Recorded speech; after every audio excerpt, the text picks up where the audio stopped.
네, 안녕하세요. 사도 바울, 알랭바디오의 사도 바울 이제 2편을 바로 시작하도록 하겠습니다.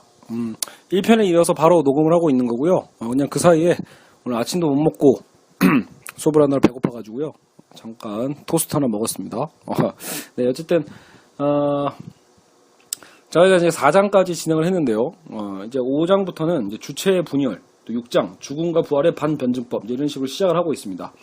그래서 일단 지금 제가 속도로 봤을 때는 다행히 이번 시간에 다 끝날 것 같은데 한번 이제 또 차근차근 또 살펴보죠. 주체의 분열. 그래서 이 주체의 분열이라는 건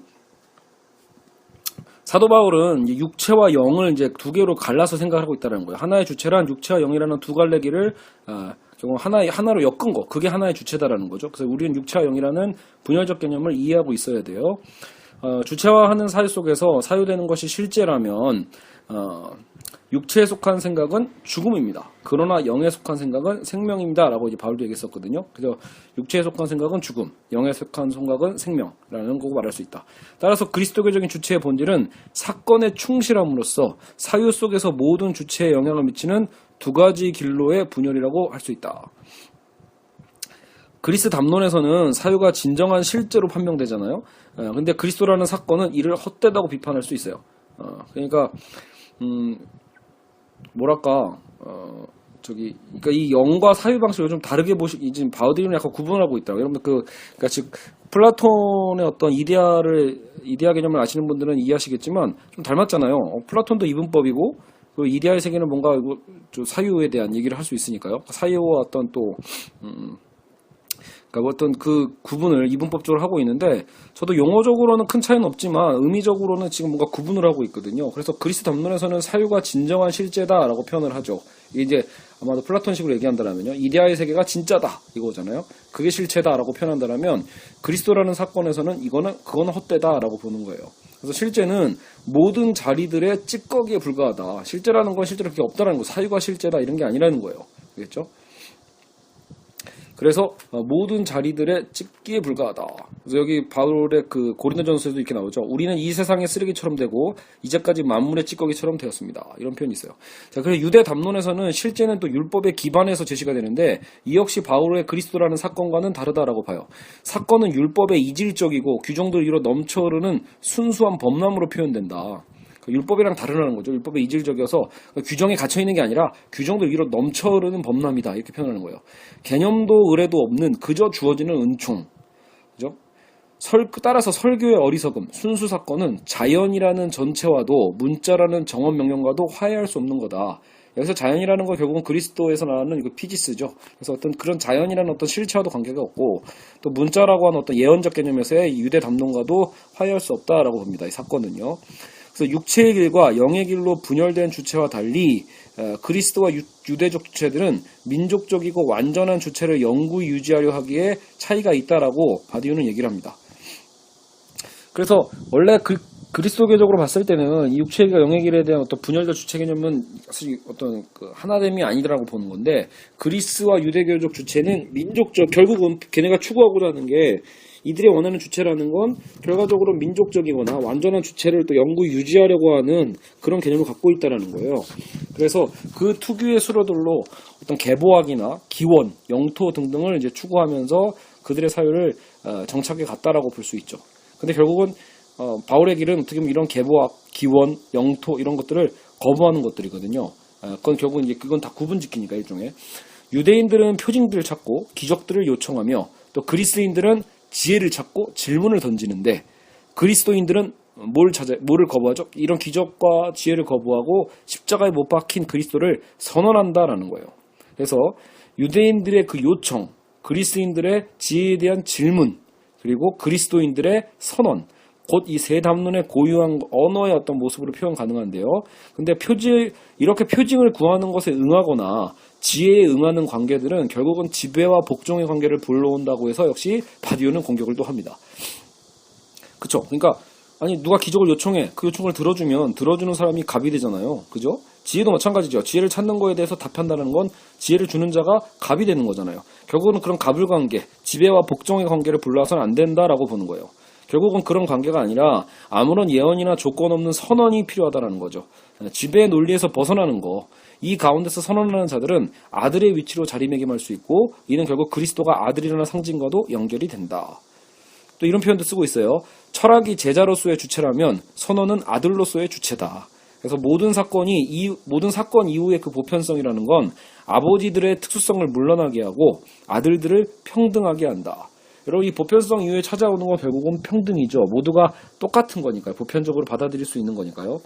모든 진리는 파괴될 수 없는 젊음을 그래서 상징합니다. 하지만 우리 이후에 그 신학들 있죠. 기독교 신학은 이런 아버지와 아들의 동일성을 확립하기 위해서 부단하게 노력하게 되죠. 그게 삼위일체 개념이잖아요. 바울은 이러한 질문들에 근데 관심이 없다라는 거예요. 오직 아들을 보냄이라는 반철학적인 은유로서 충분했다. 바울은 이렇게 보는 거죠. 그러니까 저도 문득 생각해 보니까 사실 기독교에서 이 삼위일체 개념이 되게 중요하다라고 생각을 하는데 정작 바울 서신에서 그렇게 이 삼위일체 개념이 나타나진 않는다라는 거죠. 그래서 바울은 어쨌든 이 아들의 관심이 더 많다. 아들의 위치. 자, 그래서 결국 부활한 아들은 모든 인류를 혈연관계로 만들어 평등의 보편성을 실현한다는 거예요. 부활을 통해서. 이 안에서 모두가 신의 동역자로 함께 보편성을 실현할 수 있게 된다. 여러분 우리가 부활의 선언을 믿는다라는 건 같이 우리도 예수의 그 부활에 참여하는 거거든요. 그럼으로써 이 안에서 모두가 신의 동역자가 되고 함께 그 보편성을 실현하는 주체가 되는 거예요. 따라서 예수라는 이름의 그 특수한 개인의 스토리, 기적들이 중요한 게 아니다라는 거죠. 그 이름 자체가 예수라는 이름 자체가 보편적으로 도래하는 것의 이름이고 그래서 중요하다. 여기서 이제 바디우는 그래서 니체와 바울을 좀 비교를 합니다. 왜냐면 니체가 바울을 이렇게 디스를 좀 했었거든요. 안티그리스도로 있죠? 네, 그런 책이 있는데 안티크라이스트. 바울이 삶의 중심에서 삶 자체를 박탈해버렸다고 니체가 비판한 구절이 있더라고요. 니체가 바울을 경쟁자로 의식했기 때문이다라고 해서 바디우는 얘기합니다. 왜냐면 정작 바울의 메시지는 삶의 중심에서 삶 자체를 박탈해버리는 게 아니라 오히려 그 부활을 통해서요. 여러분 내세를 바라보는 게 아니라는 거예요. 기독교 신학에 대한 오해가 그거죠. 이 삶을 끝내고 막 그 다음 세계 내세로 자꾸 넘어가는 어떤 그런 구원에 대한 신학이 아니라는 거죠. 오히려 바울이야말로 부활을 통해서 삶의 중심성을 다시 회복하는 거를 강조한다라고 봅니다. 실제로 여러분 이 부활이라는 것은 여러분 진짜 여러분 그러니까 플라톤적인 그런 이분법이었다라면요 기독교의 부활도 가끔 사람들이 착각하는 게 그거예요. 영의 부활로 한정시키는 경향이 생긴다라는 거죠. 하지만 여러분 실제로 성경에서 얘기하는 바울이 얘기하는 부활은 그게 아니죠. 육체와 영 전체의 부활입니다. 그렇기 때문에 우리의 육신도 다시 살아나는 게 부활이죠. 그런 의미에서 사실 여러분 아마도 이미 이 분열된 주체라는 개념에서 그러니까 그리스적인 이 주체 개념과는 다르다라고 보는 거예요. 그렇죠? 그 플라톤의 이분법과는 우린 분명히 다르다. 이 바울이 얘기하고 있는 게. 그래서 심지어 그리고 니체와도 다르다. 니체는 바울을 이렇게 비판했지만 나중에 후반부에서 니체가 다시 한번 등장하는데 바디우가 보기엔 사실 니체가 얘기하는 그 철학의 방법론이 사실 바울과 되게 비슷하다라는 거예요. 그러니까 일종의 니체의 질투랄까? 니체는 어떻게 보면 본인이 그런 반철학적인 기독교적인 사유를 할 때 그 철학을 정초에 나갈 때 사실 이 사도 바울과 겹치는 부분을 본인이 많이 발견했을 거예요. 근데 어떻게 보면 그렇게 되면 본인의 역할, 본인의 어떤 업적이 축소가 되잖아요. 그러니까 아마도 니체는 그런 의미에서 좀 다르게 일부러 바울을 해석하려고 했던 게 아닐까. 그러면서 바울을 오히려 비판을 하는데 정작 바디우가 보기엔 니체가 바울을 잘못 봤다. 바울은 그렇게 얘기하고 있지 않다라는 거죠. 정작 야 니체야 네가 얘기하고 싶은 그 얘기를 바울이 이미 하고 있더라. 이런 얘기를 바디우가 하고 있습니다. 자, 그래서 예수의 십자가 부활의 사건은 곧 은총이고, 이게 또 나오죠. 이것은 유산도, 전통도, 가르침도 아닙니다. 그저 순수한 증여로서의 잉여다. 넘쳐남. 이제 우리는 은총으로 인해서 육체의 길을 벗어나 영의 길을 가야 하는 실제 시련을 견뎌내야 하는 주체가 됩니다. 그래서 육체와 영의 어떤 이 구분이죠.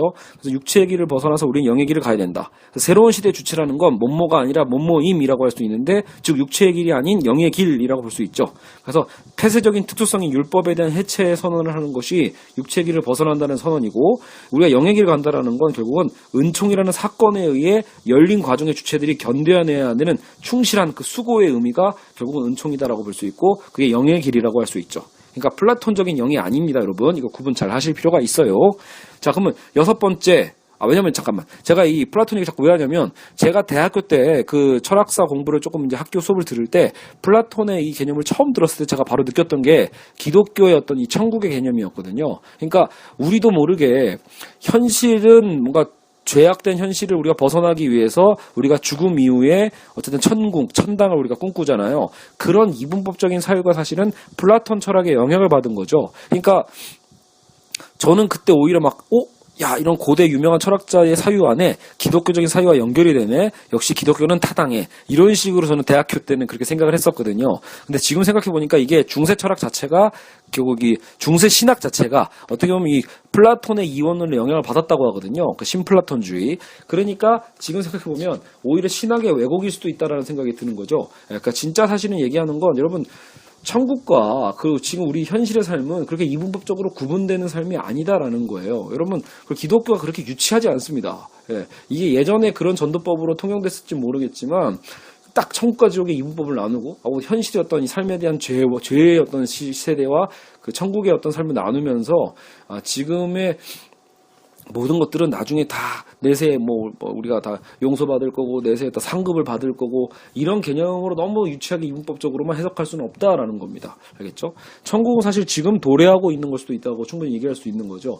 우리가 이 현실 속에서 결국은 이 복음에 대한 구원에 대한 이 확실함과 그 누림이 존재하지 않는다라면 사실 여러분 그 복음은 아무 의미가 없는 걸 수도 있다라는 거죠. 우리는 그 플라톤의 이원론적 사유 체계에서 오히려 우리는 벗어날 필요가 있다. 그러니까 기독교인들 중에 많은 분들이 사실은 이 플라톤의 이원론에 잡혀있는 경우가 꽤 있다라는 거예요. 그러니까 이데아가 진짜고 마치 현실은 가짜인 것처럼. 그렇죠? 여러분 우리가 살고 있는 이 현실도 충분히 가치 있는 삶이고 그것도 실체로서의 의미가 있다라고 볼 수 있죠. 자, 어쨌든 6번째, 죽음과 부활의 반변증법이라고 하는데 결국은 이 바울은 이 변증법에 기대고 있지 않다라는 거예요. 저희가 1장 설명할 때 이미 잠깐 설명을 했었죠. 그러니까 해겔의 변증법에서 벗어난다라는 거예요. 왜냐하면 여러분 해겔이라면 어떻게 설명하겠어요? 그러니까 우리가 기존의 이 변증법적인 신학도 이렇게 실제로 그렇게 적용을 하거든요. 부활은 뭐냐라고 할 때 부정의 부정이다. 이게 역설이니까 모순을 인정하는 게 변증법이다 보니까 부활이라는 건 부정의 부정이고 즉 죽음이라는 건 무한자가 자신을 외화시켜서 자기 외화의 어떤 결정적인 시점으로 보는 게 죽음이다. 그래서 바디우는 이러한 변증법적인 사유체계를 부정하는 거예요. 야, 이건 아니다 라고 보는 거죠. 즉 바울의 입장은 반변증법으로서 죽음은 부정성의 내재적 힘에 불가피한 행사라고 표현하지 않고요. 그러니까 변증법은 그렇게 표현하는 거거든. 죽음을 이렇게 부정성의 내재적 힘에 불가피한 행사. 말도 어려워. 그러니까 은총 역시 어떤 절대자의 어떠한 계기로 뽑아내는 개념이 아니라는 거예요. 역설적으로 뽑아내는 게 아니라 은총은 그냥 뭐다? 어떤 예비적인 어떤 그런 부정성 없이 거울처럼 자꾸 어떤 그 모순적인 걸 바라보면서 그 안에서 도출해가는 과정이 아니라 뭘 종합해가는 과정이 아니라 은총은 그냥 어떤 부정성도 없는 긍정이라는 거예요. 초과 긍정. 율법의 중단 속에서 우리에게 도래하는 거다라는 거죠. 율법을 딱 끊어버리고 밖에서 딱 도래하는 거. 순수한 만남의 은총이다. 그리고 고통이라는 것도 마찬가지예요. 고통은 그래서 변증법적으로는 우리는 고통 가운데서 어떤 구원에 대한 가능성, 고통 안에서 우리는 우리는 고통 안에서 승리를 보고 고통 안에서 구원을 본다 이렇게 표현도 하는데 그것도 아니라는 거예요. 진리의 힘이 아까 진리는 어리석고 약한 거라고 했잖아요. 진리의 힘이 약하고 어리석은 것이라고 했을 때 고통이나 고난이 내재적으로 구원의 기능을 갖고 있다고 주장할 수는 없다. 분명 고난과 고통은 삶에서 피할 수 없고 그만큼 영향력이 있는 건 사실이지만 이건 바디우도 인정해요. 하지만 그것이 구원을 내재하고 있는 건 아니라는 거예요. 꼭 그 안에 구원이 이미 있다라고 볼 수는 없다라는 거죠. 사도 바울 역시 사역 안에서 많은 고난도 당했고 그 고난의 과정을 묘사하기도 했어요. 그렇죠? 곤장도 되게 많이 맞았고 이런 얘기들 나오거든요. 성경 보면요. 그렇다고 이 고난에 어떤 구원의 의미를 부여한 건 또 아니다라는 거예요. 바울도요. 그러니까 내가 이렇게 많이 맞았고 고생했어라는 말은 했지만 그래서 나는 구원받을 거야 이런 얘기를 하는 게 아니라는 거예요. 너희도 고난받아야 돼 이런 얘기를 하는 게 아닙니다. 바울은요. 십자가는 있어도 그러니까 십자가의 길을 걷는 고통의 길을 강조하는 게 아니고요. 골고다의 언덕으로의 오름 그 과정에 대한 고난을 강조하는 게 아니라는 거예요. 그러니까 고통의 미덕을 찬양하거나 그런 어떤 피약적인 심지어 이게 약간 세디즘적인 거죠. 메조키즘적인 피약적인 선전도 없다라는 거예요. 사실 이 바울 신작 구원 복음이라는 거 안에는 그런 고통의 미덕을 찬양하지 않는다라는 거죠. 제가 여기서 문득 떠오른 게 그래서 멜 깁슨이 만들었던 패션 오브 크라이스트라는 영화예요. 그러니까 저는 그 영화를 옛날 아내랑 연애할 때 봤는데 결국 여러분 이것도 일종의 극사실주의거든요. 그러니까 물론 예수님이 어떤 고난을 당했는가를 우리가 생생하게 경험해보는 과정이 무조건 나쁜 건 아닐 거예요. 너무 우리가 추상적으로만 사유해가지고 우리 신의 실존을 우리도 모르게 무시할 수도 있으니까. 하지만 그 영화에서 얘기하는 건 일종의 과잉 감정이거든요. 그러니까 예수의 어떤 그 고통에 대해서 우리도 뭔가 죄책감을 느끼고 우리도 그 고난에 동참해야 된다라고 하는 것을 너무 리얼리티한 어떤 고통 가운데서 보여줬기 때문에 어찌 보면 지금 바울이 비판하고 있는, 그러니까 바디우가 해석한 바울이 비판하고 있는 그 지점일 수도 있다라는 거예요. 마치 그냥 우리는 고통과 고난 안에서 구원이 있는 것처럼, 그죠? 물론 그 과정일 수는 있지만 필수적 과정은 아니라는 거예요. 어떻게 보면요. 그래서 죽음은 육체와 율법의 방향에 있다. 바울에게 죽음은 생물학적인 것이 아니에요. 삶과 죽음이라는 건 사유적인 거고 몸과 영혼이 구별되지 않는 총괄적 주체로 하나 되는 차원들이다. 분열된 주체의 한 부분으로서 몸멋이 아닌가 몸모임에 대한 육체와 영의 그 관계, 이게 지금 우리에게 필요하다고 보는 건데, 이게 뭔 소리인지는 사실 정확히 저도 아직 독해적으로 확 이해되지는 않으니까요. 여러분도 이해한가 뭐지? 라고 너무 고민하지 마세요. 몰라도 상관없더라고요. 자, 죽음은 아담적 현상이에요. 이거 좀 다시 이제 다른 표현으로 이해하면 되니까. 결국은 죽음은 아담을 통해서 들어온 거니까 아담의 죄를 통해서 죽음이 들어오죠. 그러니까 죽음은 아담적 현상이기에 그리스도라는 사건을 구성할 수는 없다. 그러니까 성경에서 일부러 아담과 예수님을 대비하는데 이게 대비지, 이 죽음 가운 안에 구원이 있다는 얘기는 아니라는 거예요. 사건을 만드는 건 오직 부활뿐이에요. 일으켜 세움에 그 의의가 있는 거지 죽음은 아니라는 거죠. 자, 그럼에도 그리스도는 왜 죽어야만 하는가? 그죠? 어쨌든 그 성경 안에서는 그리스도는 필연적으로 죽어야만 하잖아요. 근데 왜 죽어야 되는가? 죽음이 꼭 구원을 갖고 있는 게 아니라면 왜 죽어야만 하는가라고 할 때 죽음을 통해서만 인간들과 어쨌든 동등해질 수 있다는 거예요. 혹은 인간 입장에서는 신과 동등해질 수 있다고 표현 가능하죠. 그러니까 절대자인 그 하나님의 입장에서는, 전능자 입장에서는 죄악된 인간에 대한 어떤 그런 그 공감이 어렵잖아요. 쉽지 않거든요. 그랬을 때 결국은 예수 그리스도의 죽음, 자기 아들을 내어주고 죽음을 통해서 우리는 인간들의 어떤 죄성과 동등해질 수 있게 되니까요. 그러니까 같아질 수 있을 때 은총이 내려올 수 있다. 즉 죽음의 작용이라는 건 우리의 신적인 동등성에 구체적인 어떤 이 거점을 마련하는 데 있다는 거죠. 죽음의 작용이라는 건 인류 자체 안에서 그래서 만들게 해주는 거예요. 그 거점이 우리가 신적인 동등성에 참여하는 것. 십자가는 그리스도와 인간이 죽음을 통해 일치한다는 그래서 그 상징이 되고요. 십자가를 통해 이러한 일치가 가능한 건 죽음이 생물학적인 것이 아닌 육체의 사유이기 때문이다. 그래서 이 사유 중 하나가 바로 죄로 불리고, 그죠? 여러분 그 죄도 일종의 죽음이죠. 그러니까 육체에서 그 죽음을 상징하는 거죠. 죄로 불리고 이러한 십자가를 통한 일치를 화해라고 한다. 그죠? 그래서 십자가를 통해서 우리는 그리스도와 인간이 서로 만나는 거죠. 거기서 우리가 화해됨. 하지만 죽음의 작용인 화해와 부활의 작용인 구원을 구분할 필요가 있다. 그러니까 화해가 곧 또 부활이 아니라는 거예요. 화해라는 건 십자가를 통해서 예수 그리스도와 우리 인간의 죄를 통한 일종의 만남이라고 볼 수 있거든요. 그러니까 그 화해의 과정은 필요한데 화해가 필연적으로 구원을 가져온 건 아니다라고 보는 거예요. 십자가상의 그리스도의 아들됨, 죽음이라는 건 사건의 거점을 만들어주는 역할이고 여기가 화해의 단계다. 단계적으로. 근데 부활이라는 사건이 이 거점을 활성화시켜주고요. 그 사건의 작용을 우리는 구원이라고 부른다라고 보는 거죠. 그래서 이 화해와 부활은 엄연히 다르다. 결국 바울은 변증법과는 무관하다. 부활은 죽음에 대한 대체나 극복이라고 할 수 없고 사건적 거점이 존재한다고 해서 돌발적 사건이 말 그대로 필연적으로 연역되어서 나오는 것 또한 아니다라는 거예요. 그렇죠? 그래서 근데 어떻게 보면 근데 제가 보기엔 이건 바디우의 부단한 노력 같아요. 왜냐하면 저는 또 저처럼 약간 뭐 그게 그거다라고 보는 어떤 그 사회개념을 갖고 있는 사람 입장에서는 어쨌든 그러니까 이 화해 과정 거꾸로 없으면 또 안 되는 거잖아라고 보면 나름대로 이 구원과 이 화해라는 건 굉장히 밀착성이 있거든요. 그러니까 근데도 불구하고 바디우는 되게 엄격하게 본 거예요. 그러니까 이 화해가 있다라고 해서 그렇다고 구원이 필연적으로 도래하는 건 아니다라고 보는 거니까요. 하지만 제가 비판적으로 독해하기에는 하지만 역으로 이런 화해와 예수의 죽음이 없이는 부활도 없지 않을까? 그건 또 당연하잖아요. 그죠? 그러다 보니까 약간 논리적인 차이가 생기는 것 같아요. 자, 그렇다면 왜 사람이 부활했다는 이유로 그리스 사람도 유대 사람도 없고 남자도 여자도 없다고 하는 보편적 결과가 도출되는가? 그렇죠? 왜 부활 때문에 이 모든 보편성이 실현되는 거지? 라고 할 때 일단 부활한 자는요. 우리를 자녀가 되도록 만드는 자이고 보내진 아들은 죽음의 길에서 철저히 인간의 모든 차원의 내재화가 되기 시작된다라는 거예요. 어쨌든 보내진 아들의 그 죽음의 길, 죽음을 통해서 우리와 하나가 되는 거죠. 그리고 부활은 차이들을 폐지시키고 사건이 모두에게 예외 없이 말 건네지는 만큼, 그죠? 이 부활의 사건은 여러분 사실 이 그리스도의 그 기독교의 구원도요. 야, 기독교 너무 폐쇄적이고 너무 배타적이라고 막 사실 표현하고 오늘날 그렇게 공격도 많이 당하지만 저도 어떤 면에서 되게 인정해서 그게 딜레마거든요. 그래, 나는 기독교의 신을 믿지만 결국 문제는 이거를 믿지 않는 사람들에게는 우리는 결국은 야, 이렇게 하면 구원받을 수 없어라고 우리는 표현할 수밖에 없으니까요.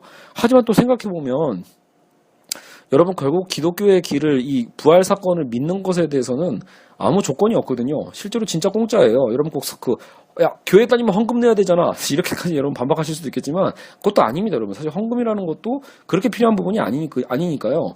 여러분 이 구원에 있어서 결국 이 부활 사건에 대해서 사실 여전히 앞으로도 그럴 건데 결국은 우리는 기독교주를 배타적이라고 보지만 원래 이 지금 부활 사건의 이 도래함을 봤을 때는요, 그렇지 않아요. 그러니까 이거는 전적인 은총이고요. 전적으로 우리에게 주어지는 거니까 누구든지 그것을 믿고자 하면 얼마든지 믿어지는 것, 또 믿고자 하면 또 얼마든지 주어지는 게 이 부활 사건이니까 보편성도 거기서 해결되죠. 모두에게 예외 없이 그러니까 말 건네지고 있는 거예요. 말을 건네고 있죠. 사실 지금도요. 그러니까 모든 주체는 결국 그 안에서 분열되고 새로워질 수 있다라고 바디오는 얘기를 합니다.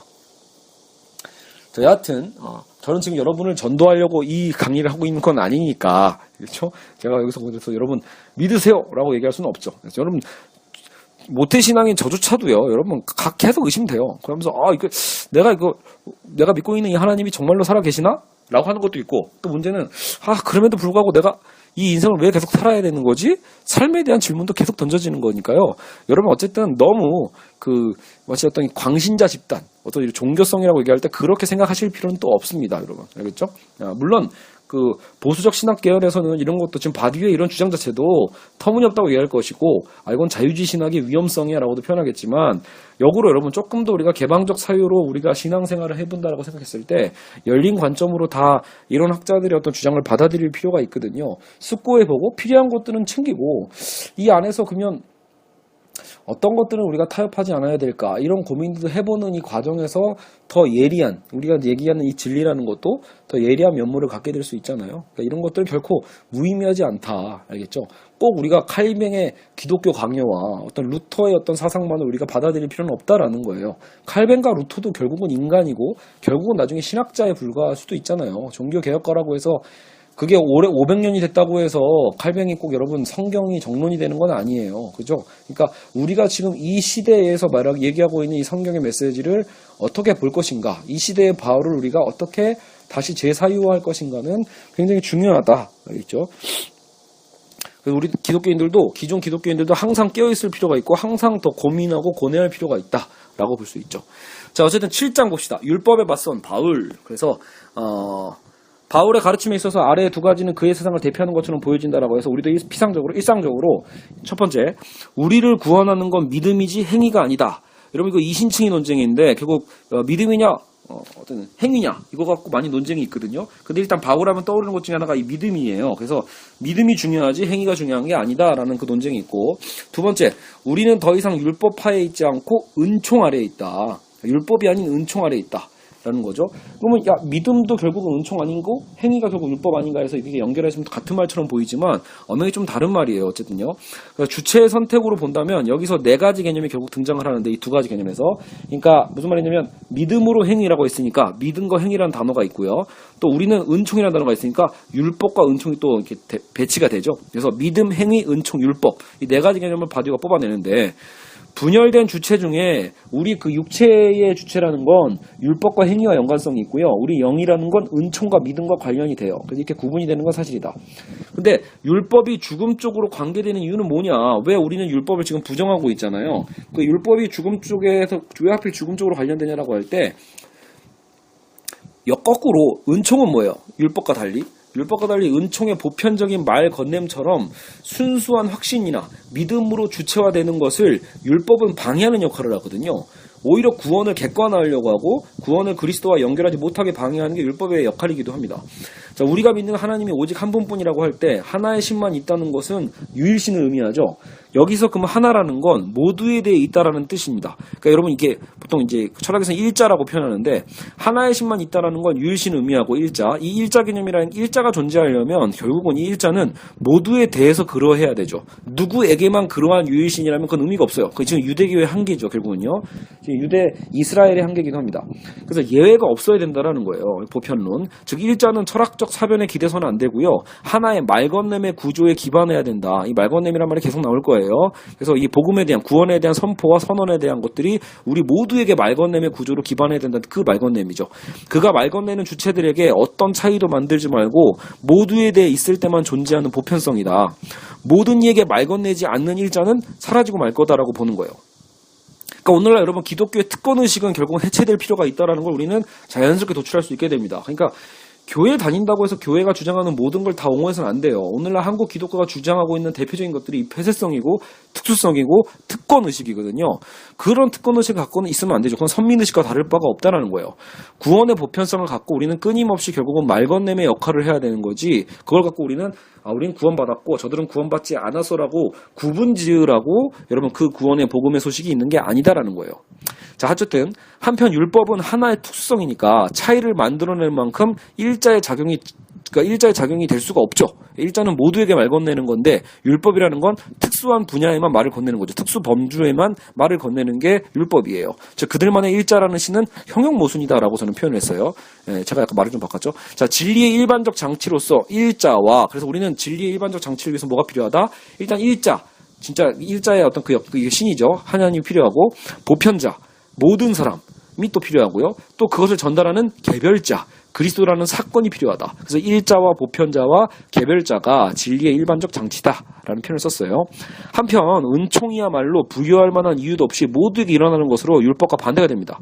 이와 같은 바울의 주장을 통해서 주체에 대한 모든 특수성이나 공동체적인 병합, 그 주체의 분열에 대한 법적 계약론적인 접근을 우리는 해체해야 된다. 율법은 당연히 받아야 할 것을 상징한다면 바울의 은총은 마땅히 받아야 할 것은 아무것도 없음을 강조하는 거예요. 알겠죠? 그러니까 왜 법이라는 게 그거잖아요. 내가 하면 한 만큼 무언가를 꼭 이게 한 것에 대해서 예측할 수 있죠. 법을 지키지 않으면 처벌받는 거고, 법을 지키면 내가 무언가를 인정받는 거니까요. 그러니까 우리는 항상 이런 어떤 응보의 원칙에 대한 것, 인과적 개념에 대한 것들을 율법을 통해서 도출하는데, 바울의 은총은 마땅히 받아야 할 것은 아무것도 없다라는 걸 오히려 강조하는 거예요. 우리는 받을 게 아무것도 없다. 그럼에도 불구하고 무상으로 주어지는 전적인 선물, 그죠? 여기서는 이걸 카리스마라고 하더라고요. 오히려 우리가 알고 있던 그 카리스마가 아니야. 그죠? 리더십 할 때 카리스마. 그게 아니라 무상으로 주어지는 선물이 헬라어로 카리스마네요. 모든 주체 역시 그러해야 된다라고 보는 거예요. 그죠? 무상으로 주어지는 선물. 여기서 이 선물 개념은 데리다의 어떤 환대와 그 선물 개념으로 적용해 보면 되게 의미가 있더라고요. 그래서 진짜 이 선물에 대한 의미를 고찰하려면 이제 데리다의 선물 개념을 우리가 좀 생각해 볼 필요가 있다. 그러니까 단순히 정말 무상으로 주어지는 선물은 진짜 쉬운 게 아니거든요. 자본주의 사회에서 우리는 너무 쉽게 우리는 선물을 주잖아요. 근데 그 선물은 대부분 보상을 원하는 선물이죠. 나중에 돌아오기를 원하는 선물. 그러니까 그건 선물이 아니라고 데리다는 선을 확 긋거든요. 그러니까 이건 기독교적으로도 맞습니다. 내가 뭘 받기 위해서 뭔가 기대감을 갖고 혹은 내가 그 선물을 준 것만으로도 어떤 뿌듯함을 가지려고 하는 거라면 그게 목적이라면 안 된다는 거예요. 칸트적 윤리에 의해서도 이건 비판받을 수 있거든요, 사실은요. 그래서 진짜 선물이 무엇인가, 이것도 우리는 충분히 고찰해볼 필요가 있다. 근데 그 완전한 선물, 데리다도 얘기하고 있는 그런 완벽한 선물에 대한 가능성을 얘기하는 게 어떻게 보면 이 성경에서 얘기하고 있는 바로 이 은혜입니다. 은혜. 예.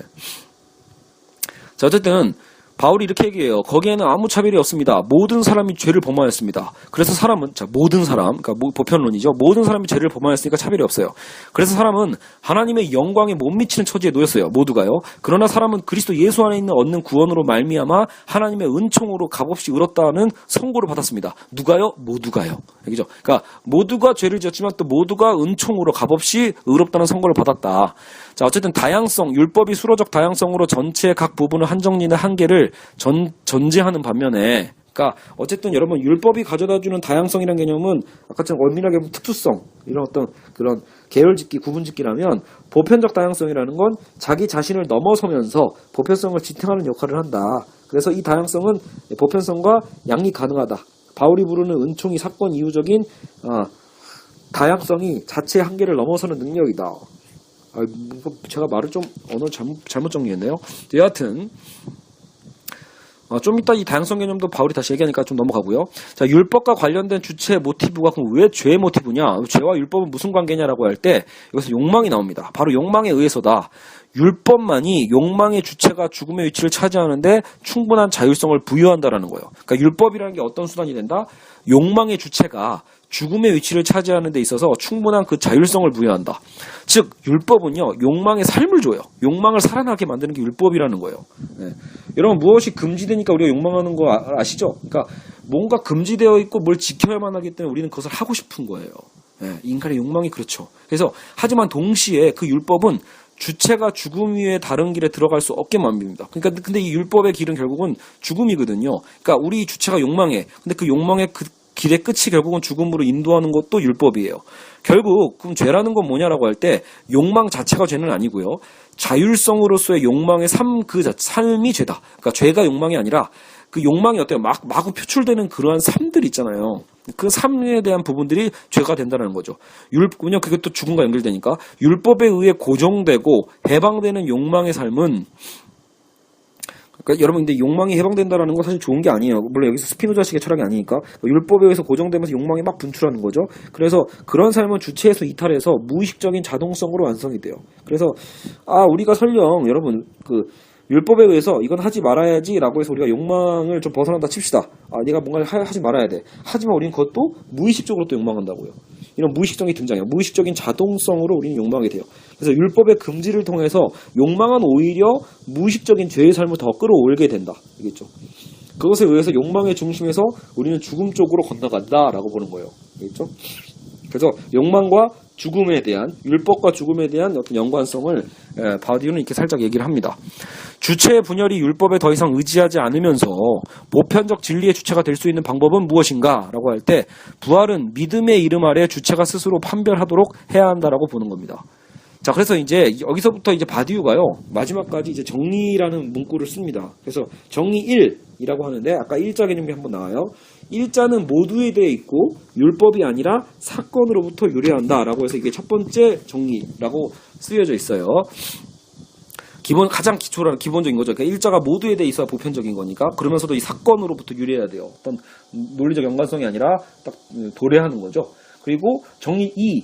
율법과는 관련이 없는 우연으로서의 사건만이 그 자체를 넘어서는 다양성, 즉 유한성을 넘어설 수 있는 가능성을 도래하게 할 수 있다. 그렇죠? 그래서 우리가 한 게 어떤 무한성으로 넘어갈 수 있는 가능성은 어쨌든 우연으로서의 사건만이 그걸 가능케 한다. 그래서 부연 설명하자면 율법이 없으면 죄는 죽는 거죠. 정작이요. 근데 그 이유는 율법이 없으면 욕망의 현재적 자율성도 없어지기 때문이에요. 율법이 없으면 욕망의 그 자율성도 사라져요. 역으로 율법이 있음으로 욕망은 또 삶을 얻게 되고 죄 역시 욕망의 자동성으로 나타난다가 아까 제가 했던 그 얘기거든요. 근데 그러나 그런 죄의 길은 죽음의 길일 수밖에 없다라고 보는 거예요. 그렇죠? 그래서 우리는 그것을 넘어서야 된다라고 보는 거예요. 정리 3. 그래서 율법은 오히려 주체를 사유의 무력함으로 구성한다. 율법이라는 걸 우리의 사유를 무력하게 만든다라는 거죠. 그래서 사유가 행위와 힘으로부터 분리되지 않는 걸 우리는 역으로 구원이라고 하거든요. 자, 우리의 사유가 어떤 그 행위와 힘으로부터 분리되지 않아야 그게 우리의 구원이다라고 바디우는 얘기하는데 율법이라는 것을 거기서 분리해서 사유를 무력하게 만든다라는 거죠. 자, 정리 4.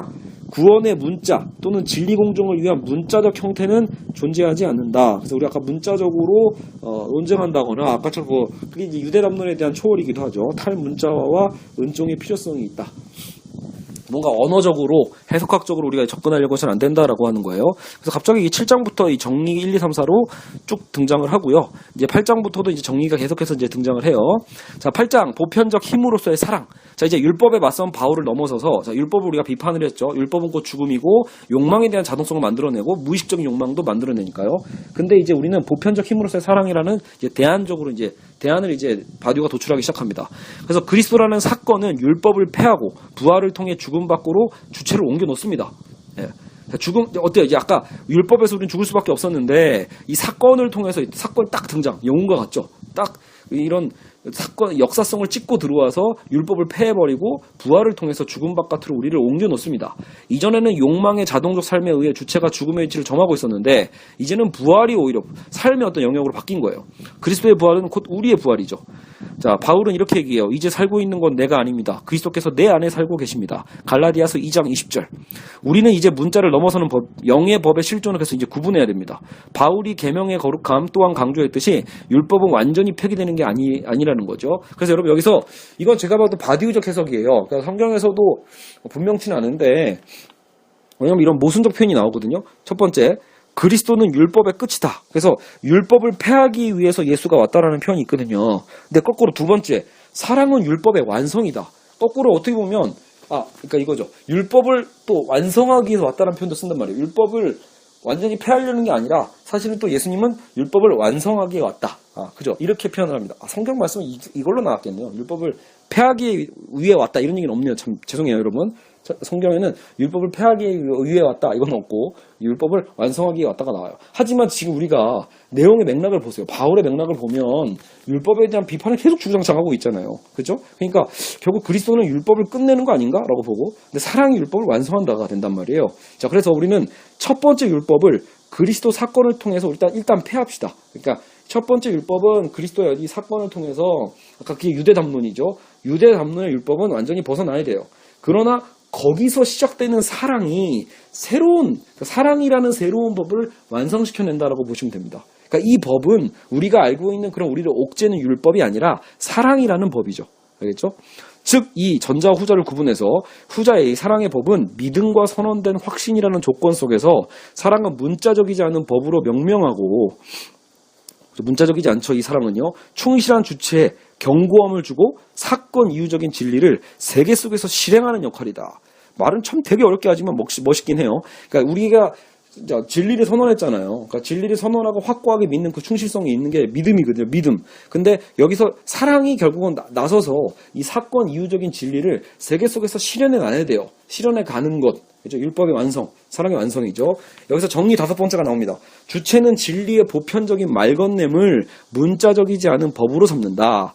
여러분 이게 사랑이라는 뜻이거든요. 바디우가 얘기하는 사랑의 정의가 이거예요. 주체는 진리의 보편적 말건냄을 문자적이지 않는 법으로 삼는다. 그러니까 진리의 보편적 말건냄이 결국은 사랑과 동의로 봅니다. 그래서 순수한 주체와인 믿음 자체만으로는 그러니까 믿음은 진리라는 것을 선언하는 주체예요. 근데 주체를 확고히 하는 게 믿음이라면 믿음 자체만으로는 완전하지 않기 때문에 뭐가 필요하다? 보편적으로 말 건넬 수 있는, 말을 건넬 수 있는 그죠? 모든 이에게 말을 건네는 게 사랑인 거죠.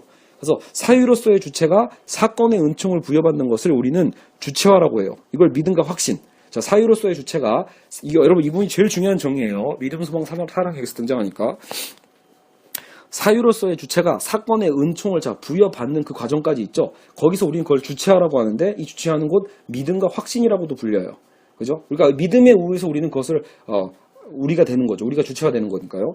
믿음에 의해서 우리의 삶이 변하는 거죠. 근데 이 믿음에 의해 죽었던 주체가 삶의 위치로 돌아오는데 이 과정에서 그동안 죄로 활동했던 주체적 형성의 힘을 다시 삶의 영역으로 회복시켜 놓는 거죠. 사유와 행동이 현재적 통일성을 갖게 되고 삶 자체가 이제는 보편적 법칙으로 바뀌는 거예요. 그렇죠? 그래서 모든 사람을 위한 삶의 접합, 법을 넘어서는 법으로 새롭게 회귀시키는 것이 바로 사랑이다라는 거죠. 사랑이 뭐다? 네, 결국은 뭐예요? 말이 되게 길었죠? 사랑이란 결국은 뭐예요? 그런 어떤 믿음과 확신 속에서 우리가 주체를 정립했다라면 결국은 그런 주체를 이제는 삶의 영역으로 회복시켜야 되고 사유와 행동이 현재적 통일성을 갖게 돼서 사유와 행동이 통일, 그죠? 그래서 삶 자체가 이제는 보편적 법칙으로 바뀌면서 모든 사람을 위한 삶으로 변해가는 거, 그게 이제 사랑이다 라고 우리는 정리할 수 있습니다. 그래요. 어쨌든 저도 책으로 읽을 땐 참 와닿지 않았는데 오히려 제가 또 설명하면서 보니까 저는 또 믿어지네요. 여러분은 믿어지실지 모르겠어요. 왜 이렇게 사랑을 어렵게 해석하지라고 하실 수도 있겠죠. 자, 믿음은 공적 선언을 통해서 투쟁적으로 선언되는 겁니다. 내밀하게 어떤 신비주의적 주체로 확신하는 게 아니라는 거예요. 그래서 신비주의적 부분을 우리가 벗어내야 된다고 했죠. 그래서 우리에겐 고백이 필요하다. 그러니까 믿음의 역할이라는 건 부활을 고백해야 됩니다. 바깥으로 고백하는 거. 나 혼자 쭈글거리는 게 아니라 모호하게 믿는 게 아니라 믿음은 선언하는 거예요. 여러분 진리는 결국 선언입니다. 고백과 선언, 가능성을 선언하는 거죠. 그러나 그 확신이 새로운 사람의 보편화를 당장 가능하게 하는 건 아니에요. 그렇죠? 지금 내가 믿음을 고백했다고 해서 그게 모든 어떤 이 보편성으로 확장되는 게 아니죠. 결국은 우리가 그렇게 깨달은 만큼 사유와 행위의 화해를 아직 바로 불러일으키지 못하는데 예수 안에서의 실제적인 믿음이 모두에 대해서 실질적이 되기 위해서 필요한 게 그래서 바로 사랑의 역할이라는 거예요. 그래서 믿음은 사랑을 통하여 일하는 거다. 내 이웃을 내 몸과 같이 사랑하라. 여러분 이 말을 잘 보면 되게 보편적이고 되게 막 뭐 이타적 사랑을 얘기하는 게 내 이웃을 내 몸과 같이 사랑하라 같지만 말 그대로 보시면요. 자기 몸을 사랑하라는 뜻이기도 해요. 내 몸을 사랑한 것처럼 내 이웃을 사랑하라는 거지 내 몸을 희생하면서 사랑하는 얘기가 또 아닙니다. 어떻게 보면요. 그래서 바울은 얘기해요. 바울이 요구하는 사랑은 타자에 대한 헌신, 무조건적 헌신이나 자신을 잃어버리는 사랑은 아니라는 거예요. 자기가 있어야 돼요. 오히려. 먼저 자신을 사랑해야 진정한 사랑이 가능하다고 보고 있어요. 그죠? 나름 또 이것도 성찰력이 있어요. 그죠? 뭔가 우리가 와닿죠. 예. 하지만 여기서 자기를 사랑한다는 거는 약간 전제가 있는데요. 보통 이 사랑이 여러분 딱 잘못하면 그냥 나르시즘과 다를 필요가 없을 수도 있잖아요. 자뻑 말 쉽게 얘기해서 우리가 자뻑에 빠지지 않는 그 사랑이 되려면 나를 먼저 사랑하라는 얘기는 결국은 뭐다? 이미 그 또 진리와 연결이 돼요. 진리를 선언하는 주체를 정립시키는 살아있는 진리에 대한 사랑이 나를 사랑하는 것과 같다라는 거죠. 왜냐하면 진리를 선언하는 주체가 뭐예요? 나잖아요. 진리를 선언하는 주체를 정립시키는 살아있는 진리에 대한 사랑이 어떻게 보면 곧 나를 사랑하는 거죠. 사랑은 사건과 믿음을 통한 주체를 통해서 가능하다. 결국 믿음이 사랑 없이 안 되는 것처럼 사랑 또한 믿음으로 가능해요. 바디우는 이러한 주체와의 보편적 힘을 사건적인 충실성이다라고 표현해요. 이러한 주체와의 보편적 힘을 사건적 충실성. 그리고 이 충실성이 곧 진리의 법이다. 아까 제가 했던 후반부 법이죠. 결국 사랑이란 자기 사랑을 보편적으로 말 건네는 힘에 따라 그리스도라는 사건에 충실한 것을 의미한다. 자, 사랑이라는 정의가 거의 두세 번씩 나오는데 결국 다 보편성은 공통점은 보편적으로 말 건넨다는 말이 들어오죠. 자기 사랑을 보편적으로 말 건네는 힘에 따라 그리스도라는 사건에 충실한 것이 사랑이다. 사랑 안에서 사유가 힘으로 변하기 때문에 믿음이 아닌 사랑만이 구원의 능력을 갖는다. 그래서 여기서 약간 믿음과 사랑의 차이도 좀 있어요. 믿음과 아까 사랑 없는 믿음이 없고 믿음 없는 사랑이 없지만 그래도 믿음과 사랑에 어떤 차이가 있다면 사랑은 그 힘을 만들어낸다. 사랑이라는 것은 사유를 힘으로 바뀌게 만드는 힘이 있다. 여기서 정리 6번째. 어떤 진리에 힘을 주고 그에 대한 주체적 충실성을 결정하는 것은 사건에 의해 정립된 자신과의 관계가 모두에게 말 건네는 것이지 그러한 관계 자체는 아니다. 라고 해서 좀 반복적으로 얘기를 하고 있는데 자 그럼 밑에 보죠. 바울은 구원을 믿음만을 중심으로 할당한 것처럼 보이는 구절을 많이 썼어요. 실제로. 그러니까 사람이 율법을 지키는 행위로 의롭게 되는 게 아니라 예수 그리스도를 믿음으로 되는 거다. 그래서 믿음에 대한 강조를 바울이 되게 많이 하거든요. 하지만 여러분 그렇다고 해서 바울을 또 오해해서는 안 되는 게 바울은 사랑이 없는 믿음은 공허하다는 얘기를 분명히 하면서 사랑에 대한 것을 강조합니다. 내가 사람의 방언과 천사의 방언으로 말을 할지라도 그러면서 이제 중리학하고 사랑이 없으면 내게는 아무런 이로움이 없습니다. 고린도전서 13장이죠. 그래서 바울은 주저없이 믿음, 소망, 사랑 중에서 사랑을 또 으뜸이라고 주장하는 구절도 있어요. 그래서 그럼 뭐냐? 믿음도 강조하고 사랑도 강조하고 그죠? 자 아무리 사건의 선언이 주체를 정립한다고 해도 사랑의 충실성이 없으면 그 선언은 아무 효과가 없다. 우리가 믿음으로 의에 이르지만 그 의는 법적인 모티브에 좀 가까워요. 그러니까 우리가 믿음으로 말미암아 이신칭이죠. 실제로 이게 법적 개념이거든요. 믿음으로 말미암아 의로움을 얻게 된다라고 했을 때 근데 그 의는 법적인 모티브 정도에 멈춘다라면 사랑이라는 건요. 해방을 의미한다는 거예요. 그냥 야 너는 무죄야 정도가 아니라 그래서 너는 이제 해방이야. 넌 자유자야라는 개념으로 좀 더 확장적인 표현으로 쓰시면 될 것 같아요. 그래서 구원은 해방을 의미하는 것이어서 구분하자.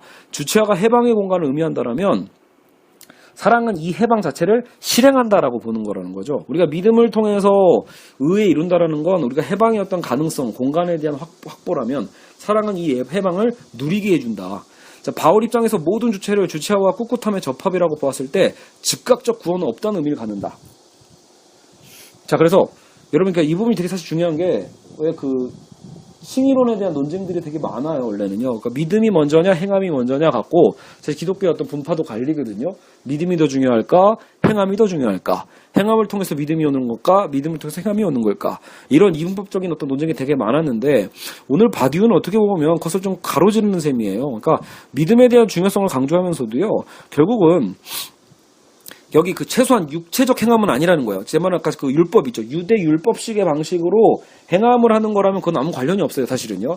여기서 말하는 실제로 행함은 사랑의 행함이죠, 어떻게 보면요. 그러니까 이 사랑적 행함과 유대 율법에 대한 지킴과는 다르다라는 거 여러분 구분하시면 기존의 기독교인분들한테는 이거 되게 사실 생각보다 충격적인 사건이 될 수 있어요. 왜냐면 저도 그렇게 생각을 잘 안 해봤거든요. 그냥 행함이 먼저지, 행함도 중요한데 이렇게 얘기할 때도 이 행함도 보통 우리는 우리가 정말로 해야만 하는 우리를 얽매이는 어떤 이 율법에 대한 개념에서의 어떤 이 지킴을 얘기하거든요. 근데 지금 바울이 얘기한 행함이라는 건 그게 아니라 사랑이라는 거죠.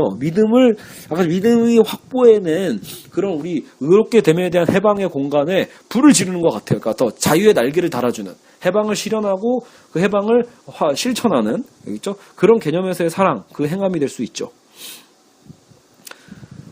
자, 그래서 지금 제가 얘기했지만, 모든 주체를 주체와 꿉꿉함의 접합이라고 봤을 때, 꿋꿋함, 아마 이게 나중에 여러분 소망과 연결이 됩니다. 꿋꿋함. 즉각적 구원은 없다. 그러니까, 은총 자체는 가능성에 대한 지시다라는 거예요. 지시일 뿐이다. 가능성. 은총은 가능성이에요. 거저 주어지지만 우리가 할 수 있는 그 무한한 가능성을 주는데, 주체는 돌발 속에서 뿐만이 아니라 그 노력도 필요로 한다. 근데 그 노력이 바로 우리는 뭐라고 부른다? 사랑이라는 거죠.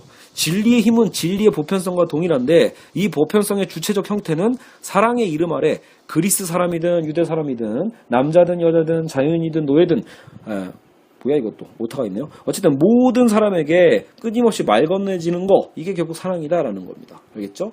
우린 지금 이 8장을 통해서 사랑에 대해서 많이 얘기를 하고 있고 많이 정리가 된 부분이 있어요. 그리고 솔직히 저는 이 사도 바울, 알랭 바디오의 사도 바울을 통해서 가장 지금 제 나름대로는 충격적으로 와닿는 게, 이게 칭의와 성화에 대한 이분법을 나름대로 지금 바디오식으로 자연스럽게 해체했다라는 거예요. 바디오가 그거를 인식했는지 모르겠지만 원래는 그 기존 기독교적인 교리 안에서는 되게 중요한 문제거든요.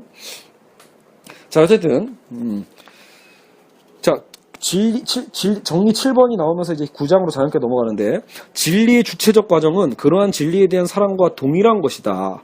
그리고 그러한 사랑의 전투적 실체는 그와 같은 진리를 구성하는 모두에 대한 말건냄이다. 이거 사랑이죠.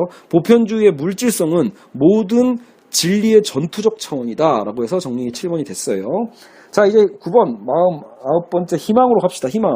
자, 그래서 이 희망이 여러분 눈치챘겠지만 뭐예요? 기독교에서 얘기했던 믿음, 소망, 사랑이죠. 이미 우리가 믿음과 사랑은 다뤘거든요. 그래서 아까 믿음이 뭐예요? 진리에 대한 선언과 거기에 대한 또 충실성에 대한 것을 갖고 있는 확신이 믿음이라면, 사랑은 결국은 보편적 말건냄이라고 했어요. 보편적 말건냄에 대한 아까처럼 실행. 자, 그러면 9번은 이제 소망입니다. 소망. 믿음, 소망, 사랑할 때 여기서 이제 희망이라는 단어로 쓰고 있는데, 어때요? 여러분 은근히 재밌지 않아요?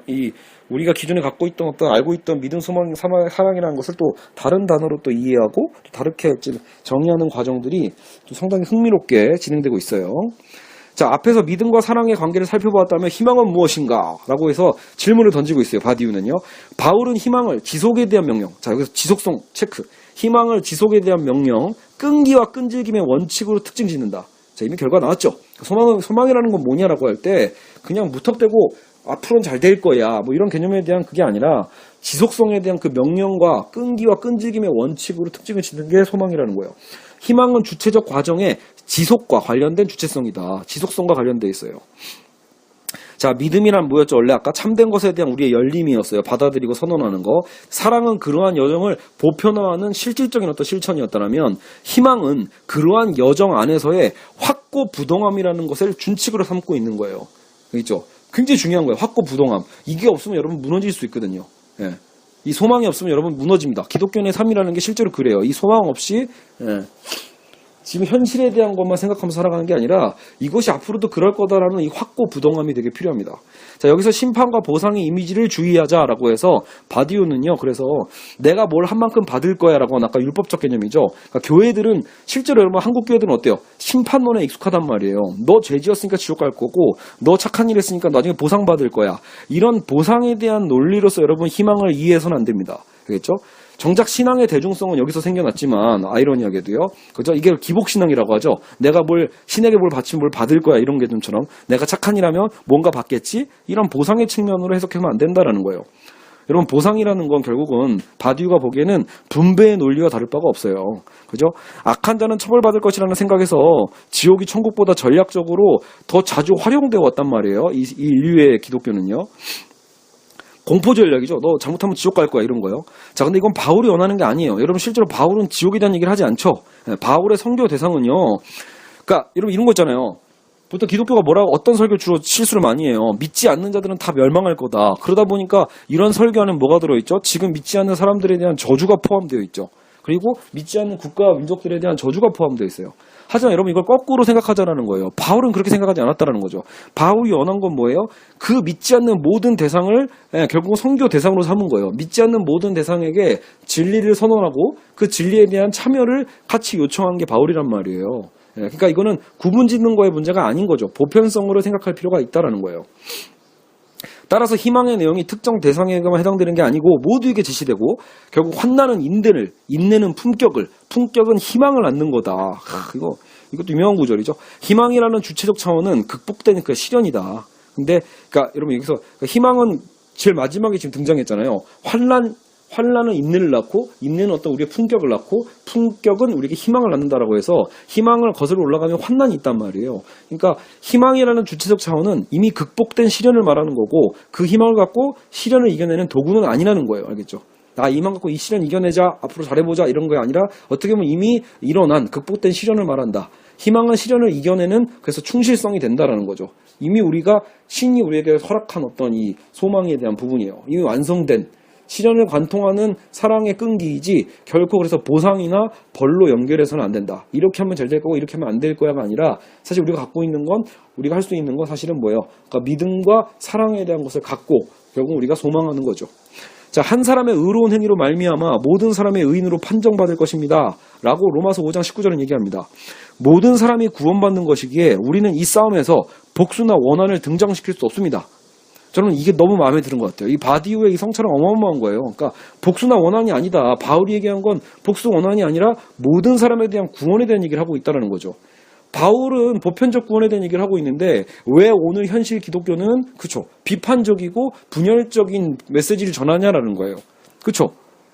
저 너무 와닿는 것 같아요. 한국 기독교의 가장 큰 실패 중에 하나는 어떻게 보면 이런 저주의 메시지일 거다라는 거예요. 그게 오히려 우리에게 자꾸 어떤 안 믿는 자에게 불안감을 주니까요. 자, 어쨌든 하나의 적이 적시되고 있다면 그건 결국은 죽음밖에 없다라는 거예요.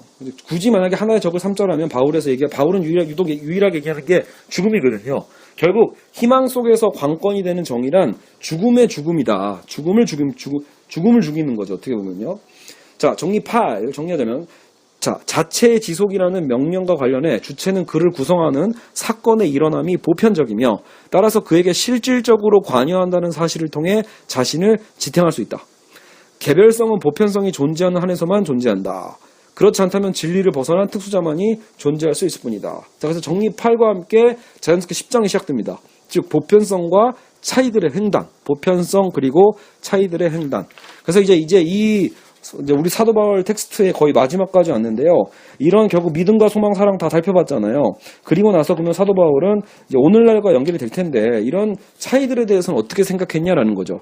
보편성을 추구하다 보면 여러분 아까도 얘기했지만 제일 처음에 얘기했지만 우리가 자칫 이 보편성을 추구하다 보면 획일화시킬 수 있는 위험성이 있어요. 근데 여러분 아까도 얘기한 이 보편성의 범주가 단순히 어떤 집단주의 안에서의 획일화를 추구하는 게 아니라 보편 구원이잖아요. 그러니까 모두에 대한 가능성을 얘기하는 것처럼 모두의 보편성을 추구하면서 오히려 세세한 차이들은요 그대로 인정할 수 있다는 거예요.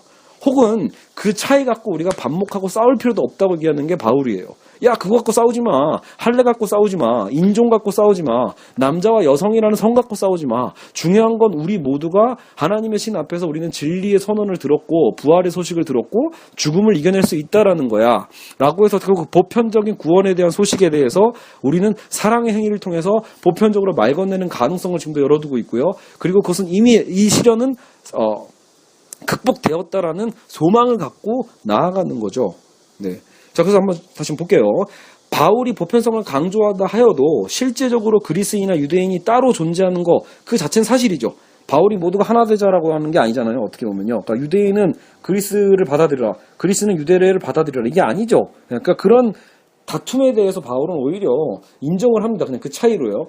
모든 진리 공정 안에서 차이들이 있다는 것 자체를 그러니까 망각하면 안 된다는 거예요. 바울은 서로의 차이와 관습을 비난하는 것들을 그래서 금하고 있고요. 바울 스스로 얼마든지 다양한 차이를 인정하면서 그에 맞춰주는 자신의 모습을 보여주고 있어요. 바울은 얼마든지 오직 복음이 더 중요하니까요. 그 복음을 전하기 위해서는 그 여러 상황에 맞춰줍니다. 이방인들이 먹는 음식도 먹고요. 유대 율법에 맞지 않는 것도 얼마든지 가볍게 차이를 가로지르면서 얘기를 해 나가는 거죠. 실천해 가는 겁니다. 즉 진리의 사건 이후의 모습 속에서 각자의 차이와 다양성을 포기하지 않으면서 우리는 보편성을 실현해갈 수 있는 것이죠. 즉 보편성을 향한 노력의 여정에서 소소한 차이들은 특수성의 경계에 의해 포섭되거나 권력화되어서는 안 된다. 그냥 그 자체로 용인하면서도 더 중요한 보편성의 실현에 경주해야 하는 거예요. 결국 여기 이런 표현이죠. 차이들에 대한 관용적 무관심이 필요하다. 좋은 표현이에요. 그러니까 관용적 무관심. 그냥 무관심이라면 여러분 차이에 대해서 무관심하다는 얘기는 폭력적일 수 있잖아요. 너와 나의 다른 걸 무시하고 비판하고 이런 문제지만 관용적 무관심. 즉 어떻게 보면 이 더 큰 걸 보는 거죠. 더 큰 보편성에 대한 원리 하에서 우리는 그 차이를 그냥 오히려 가볍게 넘어서는 거예요. 넘어서면서 오히려 함께 오히려 구원받는 개념에 대한 것을 진리를 선언하는 거죠. 자, 진리에서 모든 것이 다 깨끗하다. 로마서 14장 20절. 바울도 얘기하고 있죠. 진리 안에는 모든 게 다 깨끗해요. 그래서 어찌하여 우리는 형제나 자매를 비판합니까? 우리는 모두 다 하나님의 심판대 앞에 서게 될 것입니다. 이건 모두가 똑같죠. 그러니까 이제부터는 서로 남을 판단하지 맙시다. 로마서 14장 10절에서 13절. 그죠? 바울은 모든 것이 그래서 다 허용됨을 주장하고 있어요. 보편적인 말 건냄과 믿음의 전투적 결과들이 관습적 차이들에 관련될 때 차이들은 있는 그대로 두자는 거죠. 유대주의를 대하는 바울의 태도에서도 반율법주의에 대한 비판이 아니라면 나머지 문화나 관습 차이 그 자체에 대한 비난은 삼가하고 있습니다. 바울은 이러한 보편성의 토대를 아브라함에서 찾고 있죠. 아브라함, 이제 구약 성경이 처음 나오네. 그는 율법이 내리기 전에 믿음으로서만 신에 의해 선택받았기 때문이거든요. 아브라함은 처음부터 지금 우리 유대주의 개념이 아니에요. 그때 율법이 없었으니까. 율법은 모세 이후란 말이에요. 그러니까 아브라함은 오히려 그 율법이 내리기 전에 순수한 그 믿음으로서 신에 의해서 선택받았어요. 그래서 그 동반된 약속은 결국 유대 후손에게만 해당되는 게 아니라는 거예요. 모든 민족이다. 아브라함의 자손이라는 건 유대 민족을 얘기하는 게 아니라 결국은 모든 민족에 대해 해당되는 언약이라는 거죠. 자, 결국 공적 선언을 통해 주체화되는 그 믿음, 충실성을 통해 보편화하는 사랑, 시간 속에서 우리의 주체적 확고부동함, 소망, 희망을 찾아내는 과정에서 참됨의 보편성이 우리는 차이들 앞으로 폐기해 갈 것이라고 봐요. 알겠죠? 근데 이 차이들은 결코 그런 요즘 그 현대 철학자들이 강조하는 다양성에 대한 어떤 그 차이에 대한 가능성이라기보다도 알겠죠? 보편성을 위한 차이의 어떤 무의미일 수도 있어요. 자, 진리 앞에 그 차이는 차이로 인정되면서도 그래서 보편성 앞에 중요하지 않게 되는 그죠? 그런 거죠. 여러분 이거는 잘 생각해 보시면 가능성이 있어요. 우리가 단순히 우리 다양한 지금의 차이만을 갖고 즐기고 우리께 중요해라고만 얘기하지만 사실 그 안에서 분열이 더 생기는 걸 수도 있거든요. 너와 내가 다 맞아. 너도 맞고 나도 맞고 다 맞아. 그리고 소수자가 중요해. 성적 소수자도 중요해. 이런 얘기를 하는 과정에서 여러분 진짜로 자유가 확장되는 게 아니라 오히려 분열이 확장되잖아요. 그러니까 오히려 바울의 전략은 더 먼 걸 보는 겁니다. 더 우리의 거시적인 것, 보편적인 것에 대한 이 진리 자체에 대한 것으로 우리가 접근해야 되는 것을 얘기해주고 있는 거죠. 알겠죠? 자, 결론을 맺으며 이건 저도 간략하게 이제 정리를 했는데 자, 우리 이제 마무리입니다. 바울이 고유하게 확립한 건 사건에 대한 충실성은 오직 공동체적인 특수주의를 파기하는 것 안에서만 일자와 모두의 대함을 구분하지 않는 진리의 주체를 규정하는 것 안에서만 존재 가능하다. 뭐가요? 사건에 대한 충실성이. 말도 어렵죠? 다시 한번 읽어드릴게요. 사건에 대한 충실성은 언제 가능하다? 어떻게 할 때만 존재 가능하다? 오직 공동체적인 특수주의를 파기하는 것 안에서만 일자와 모두의 대함을 구분하지 않는 진리의 주체를 규정하는 것 안에서만 존재 가능한 게 사건에 대한 충실성이에요. 바울의 단절이라는 거, 실질적인 진리공적인 과학, 예술, 정치, 사람과는 달리 보편성의 생산에 근거하고 있지는 않아요. 무슨 말이냐면 바디우는 과학과 예술, 정치, 사랑 안에서 어떤 진리에 대한 가능성을 얘기하는데 바울이 얘기하는 이 진리는 그렇게 보편성을 생산하는 개념이 아니라 정말로 이거는 사건적으로 다가온 거잖아요. 아까 전에 부활이라는 것은 언표만으로만 선언되는 거니까 부활이 실제적이지 않다라고 아까 바디우는 얘기했잖아요.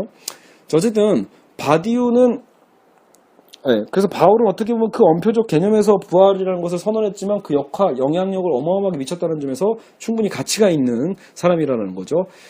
바디우는 바울을 인용하며 시대를 벗어나는 것이 아니라 시대와 같이 사는 것에 대한 중요성을 강조합니다. 우리는 이 시대를 벗어나야 됩니다. 그게 아니죠. 시대와 같이 사는 것이 중요하다. 그렇다고 시대에 의해 우리가 영향을 받거나 시대에 의해 만들어지거나 순응해서는 안 돼요.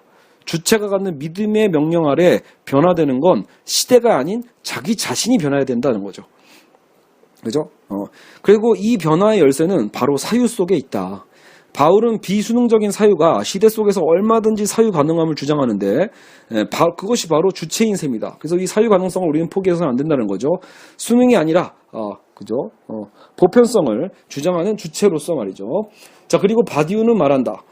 모든 것이 사건에 달려있다고 해서 그것을 기다리기만 하는 것이 우리의 역할이 아니라고 말이다. 실제로 여러분 바디우는 이 사건에 대한 철학을 얘기하는데 이 사건이 자주 있는 게 아니거든요. 갑자기 도래하는 거니까요.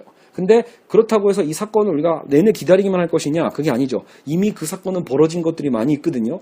이미 벌어진 그 많은 사건들도 다시 우리에 의해서 아까 우리의 그 충실성 있잖아요. 사건에 대한 충실성에 대한 태도를 통해서 실제로 우리의 삶은 변화되어 간다라는 겁니다. 알겠죠? 그러니까 지금 바디우가 접근한 건 2000년 전에 있었던 사도 바울의 그 메시지, 그 선언된 사건이죠, 결국은요. 그 사건에 대한 충실성으로 바디우가 지금 연구를 한 행위라고 여러분 보시면 됩니다.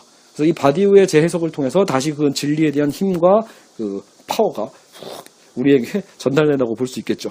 자, 그래서 은총은 사건과 같이 우리를 놀래키면서 결국 또 불쑥 다가올 것이다 라고 하면서 책을 마무리하고 있습니다. 자, 여러분 어쨌든 이렇게 해서 마무리가 됐는데요. 딱 1시간이 걸렸네요. 그래서 2시간여에 걸쳐서 간만에 알랭 바디우 사도 바울에 대한 모든 그 해석을 마치겠습니다. 사실 이 해석에 대한 부정확성은 어쩔 수 없어요. 제가 무식하니까. 저도 갑자기 꽂혀서 이 사도 바울을 지금 3회독을 하고 그리고 이제 요약본을 만든 다음에 이걸 또 다시 강의로 정리한 건데요. 오히려 저도 지금 이 강의하는 과정에서 말로 표현하면서 좀 정리된 부분들이 사실 좀 있거든요. 그러니까 여러분들도 항상 제 수업을 듣기만 하지 마시고요. 여러분이 지금 들은 거에 대해서요. 그 친구분이나 물론 이런 얘기를 전혀 싫어하는 친구분들한테 얘기하지 마시고요. 왕따 당하니까. 그게 아니라면 여러분 배우자라도 어쨌든 아니면 혼잣말이라도 여러분 자꾸 해보셔야 됩니다. 그러니까 지식을 자기 걸로 만들어 가려면요. 결국은 뭔가 자꾸 써봐야 되고 읽기만으로는 안 됩니다. 여러분 절대. 많이 읽어도 어렵거든요. 그러니까 한두 번 읽는 것보다 결국 한 번은 써보는 게 좋고 또 그 써보는 것보다는 또 한 번이라도 한번 강의를 해보는 게 좋거든요. 그래서 여러분은 어차피 지금 제가 2년 전에 팟캐스트 처음 시작할 때는 지금처럼 여러분 이렇게 무슨 책에 대한 거, 인문학에 대한 거 진짜 별로 없었거든요. 근데 지금은 엄청나게 많아졌잖아요. 결국은 다들 각자의 어떤 얘기들을 하고 풀어내는 과정들이고요. 그 과정에서 분명히 서로 도와주고 서로 도움받는 과정이 있을 거예요. 그래서 지금 강의를 듣고 계신 분들도요. 나는 뭐 듣기만 하자 그런 걸 갖지 말고 욕심을 더 가지세요. 나도 뭐 팟캐스트 한번 녹음해보지 뭐. 아니면 뭐 그냥 남이 안 들어도 자기 목소리 한번 체크해 보면서 이렇게 기록해 보는 것만으로도 의미가 있거든요. 그래서 여러분 어쨌든 자꾸 이렇게 많은 것들을 저도 무식하지만 용감한 편이에요. 무식해서 용감하기 때문에 이 강의를 할 수 있는 거죠. 제가 만약에 너무 조심스럽고 완벽주의였다면 아마도 한 글자도 제대로 강의할 수 없었을 겁니다. 예, 어쨌든 오늘 여러분 제가 이해한 또 바디우가 이해한 바울로 접근을 해서 오늘 우리 수업을 들었다고 생각하시면 될 것 같습니다. 어쨌든 참 매력적인 철학자죠. 저도 앞으로 제가 실력이 딸려서 사실 바디우의 존재와 사건을 읽다가 포기 한번 했었거든요. 그래서 언제 꼭 다시 한번 도전을 해봐야겠죠. 그래서 일단 바디우의 조만간 그 사랑 예찬도 한번 다시 한번 못 읽었다 맞다. 사랑 예찬은 제가 좋아하는 선생님 강의로 들었고, 그러니까 사랑 예찬도 한번 다시 한번 제대로 읽어보고 싶고요. 그리고 무엇보다 조건들이라는 책이 있더라고요. 바디우의 입문서처럼. 그래서 바디우가 쓴 거지만 조건들이라는 책을 먼저 읽고 그 다음 존재와 사건을 다시 도전해 봐야겠다. 이게 제 장기적인 목표입니다. 왜냐하면 지금 바디우도 바디우지만 저 지금 레비나스에 대한 책도 좀 다시 한번 읽어봐야 되고 하지만 읽고 싶은 게 많아서요. 걱정입니다. 저 이제부터 일이 되게 바쁜 시점이어서 강의를 꾸준하게 업데이트를 언제까지 할 수 있을지 모르겠어요. 그래서 데우스 엑스 마키나 강의도 부지런히 올려서 꼭 마무리하도록 하겠습니다. 예, 여러분 고생하셨습니다. 다음에 뵐게요.